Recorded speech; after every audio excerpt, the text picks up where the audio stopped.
Hello everyone, I'm Reina from AVCiT. Today our presentation is about a KVM control by finger touch on this interactive touch screen. As what we can see, the whole user interface and the functions what we can operate and see here are actually the same on the console desk. But the old PC signals control here doesn't need physical keyboards and mouse. And the whole system structure is just very simple. It connects our KVM decoder and with this touch screen. So that's a very simple one. So without further ado, let me show you how it actually works. First, we start with the floating OSD. It can be moved freely on the whole UI, and it also can be minimized and hidden. So let's take a look on this OSD menu. We have the get, share, and push the functions. And on the getting part, all of the signals can be visually to preview and do the direct control.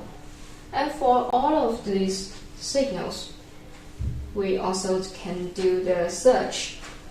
For example, I want to search the PC3, and you just come out, and I apply it.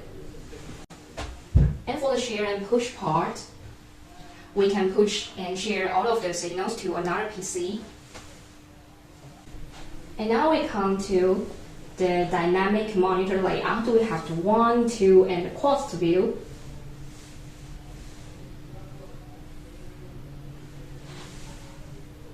And for all of the signals, we also can display them by just one click to the video wall.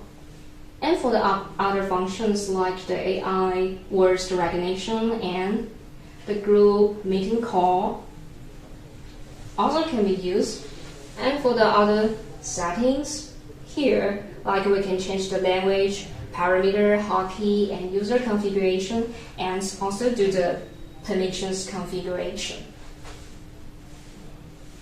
So, in a word, about all of this operation is actually the same and interconnected with the PCs in our control room, and especially in your project that will be involved with this interactive touch screen, we also can do that. So, for more details about our solution and the complete presentation, please just feel free to contact us.